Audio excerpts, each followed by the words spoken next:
The latest episode of Alert Missing Persons Unit delivered one of its most shocking twists yet. Season 3, Episode 2, titled Badge 41870, began with the anticipated kidnapping of Nikki, Dania Ramirez, a moment that had been teased in the season's trailer. The episode introduced Chief Inspector Bill Houston, Malcolm Jamal Warner, a recurring guest star who had previously clashed with Jason Scott Kahn over his methods.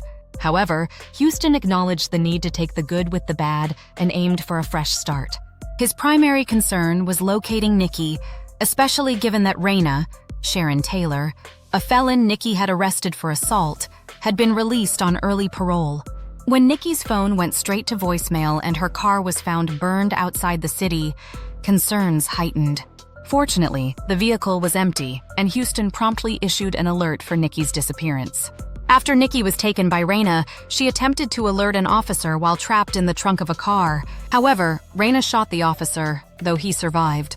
This incident confirmed to the team that Nikki had broken a taillight to attract attention.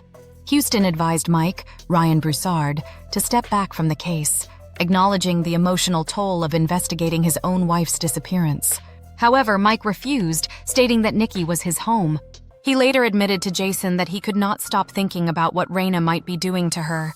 Security footage confirmed Nikki's abduction, and Kemi Adiola Roll reassured Mike that she was still alive, urging him to have faith. Jason and Mike located Raina, who initially refused to cooperate. However, Jason threatened to have her girlfriend's parole revoked, compelling Raina to reveal that she had been hired for the kidnapping. A lawyer arranged her early release in exchange for abducting Nikki and delivering her to an unknown party. The only clue was a tattoo Raina had seen on the man who orchestrated the plan. Jason identified the man as Irish mob boss Charlie McGannon, Ian Tracy, who had a history with Nikki. Houston confronted Charlie, demanding Nikki's whereabouts.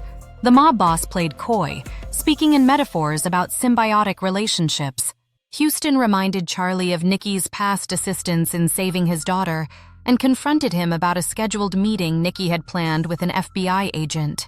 If the meeting had taken place, an arrest warrant would have been issued for Charlie. With his operation at risk, he had no choice but to eliminate Nikki. Houston used a tracking device placed on Charlie's vehicle to locate a remote area where it had been parked for an extended period.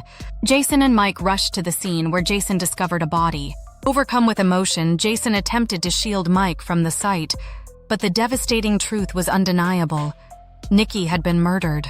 The coroner later confirmed she had been shot in the head and that her death was quick.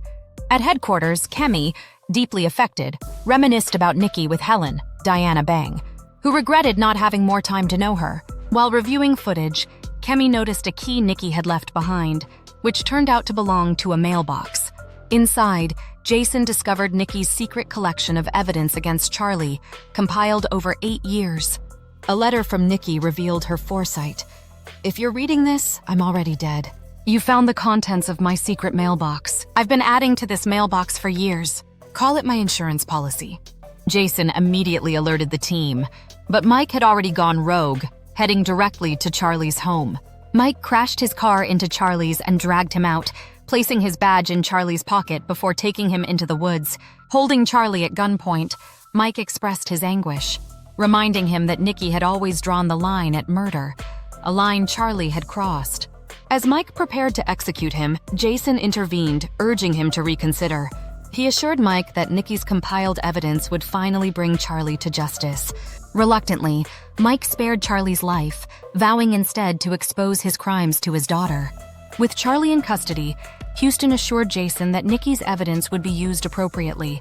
Meanwhile, Jason read the remainder of Nikki's letter to the team, including a message for her former husbands, Jason and Mike. "Take care of each other. Sydney needs you, and you need each other. I'll be watching over you somewhere close by. Con todo mi amor. Goodbye." Nikki received a heartfelt tribute both as a member of the MPU and as a dedicated officer. Kemi performed a ritual honoring Nikki's passage to the afterlife, while a plaque was placed at headquarters in her memory. Despite the tragedy, the team vowed to carry on Nikki's mission, saving as many lives as possible in her honor.